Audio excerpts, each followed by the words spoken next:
after that, I worked for the private sector, so I know a lot about them too. And that was to help to develop a health program in order to challenge the one that was already established and embedded in the city of New York.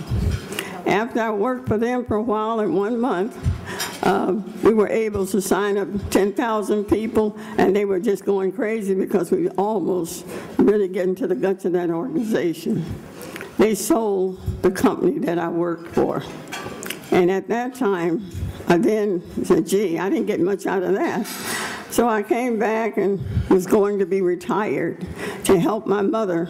I'm 83 years old, so I'm no baby, you know.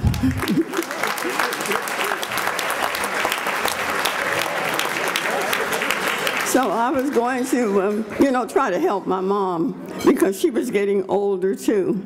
And I felt perhaps I should, you know, stay home and do that. But then the union that I had worked so hard to build was in trouble. And that's because a number of people who were elected began to feel that their resources belonged to them and not the members. And they began to steal. We'll put it right out there. And they were jailed, 30 of them. And I was dying inside because my dream was really going to come to an end. And sometimes, you know, management like that because then they take advantage of you. And so what happened is that a group of them who remembered my being there came and asked me to come back. I went back, and it was very hard. You know, you get the fights from the outside and the inside because people are just upset, and they strike out at the very person who wants to lead them in the right direction.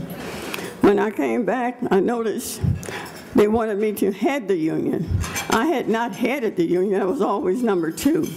I really didn't want that responsibility at my age. I was 70-some years old. But I said, if I have to do it, I have to do it. But when you're given a mission, you're going to do it, and you're going to know what to do. So when I got back, the first thing that I noticed is that our jobs, the public service jobs, were being taken away and given to the private sector, and our people were being laid off. And so I said, well, I wonder why that's happening. We can do the job. So we tried every way we could to reverse that. So I had a young man in our organization who did quite a bit of research. So I asked him to research what had happened. I'm going to follow the money and find out where it's going. And to my surprise, it was being stolen. And so at that point, we had about 10 contracts that we examined that had been let out to contractors. And I want you to know that when the public sector and elected officials contract out, they're using your money. It's not their money, you know, it's taxpayers' money. And it was going, most of it out of the country, unaccounted for. In fact, to prove my point, there was, as I speak today, there's another arrest that has been taking place over with a commissioner over in New York. There has been easy $1 billion stolen of taxpayers' money while we are being laid off of the very job that we had taken out civil service exams in order to, you know, serve the public. And I was outraged. As I stand here, 700 of our lowest paid workers are going to be laid off. And we found that at the same time, our Mayor Bloomberg is contracting out the very jobs that he's laying them off for. And he's probably going to pay 10 times more than what our people was making. We're talking about workers who make from $14,000 a year and $20,000 a year with their little dignity trying to survive. And I'm going to give him hell because we're going to go, it's not over.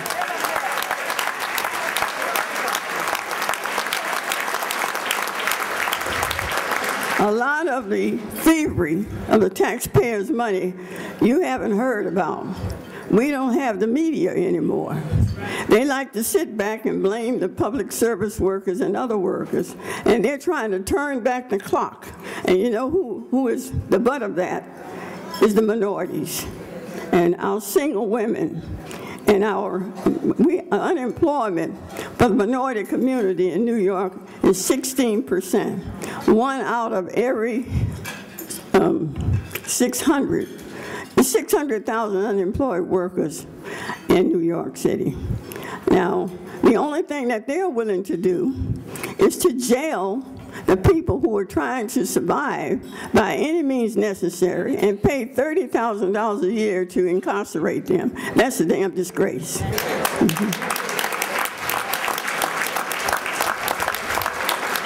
Now, I am not trying to justify people doing wrong, but I've never seen anybody survive that don't have any food. Our food pantries are now going dry, and so that's a shame. I say shame on America, and there's something wrong here.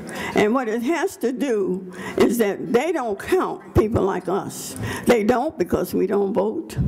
And they tell you, they'll shake their big money at you and tell you that they got so much they're going to put in the campaign. Well, guess what? If you took yourself out to vote, they couldn't win an election. We almost took that mayor out, if you remember. It becomes very important. Our issues are something we can control. And the youngsters that are down on Wall Street, we joined them. We're finding each other. We're not the problem. It's the greed that's the problem. And so when they tell them that the unions have too much and their pensions are too big, that's a lie. What they have done is paid into their pensions, and they are manipulating every single thing. Examine everything that you hear and seek the truth. We are not the problem. We don't want to be the problem. We want to have a job. We want our dignity, and we want those things that we jointly pay for with our taxpaying dollars. And they have found a way to take those away from us through their contracts that they give to their friends all over the place. And here we sit fighting for crumbs, and among ourselves, it's a class war.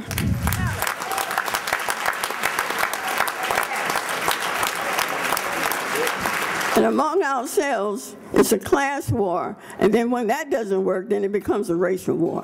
And they keep dividing us over and over again. Don't fall for the don't fall for the line. I'm trying to be a lady up here. But at any rate, I tell it like it is. Our mayor is a billionaire. But that's his money. It has nothing to do with me. All I want him to do is do the right thing. And when he don't, I'm in his face.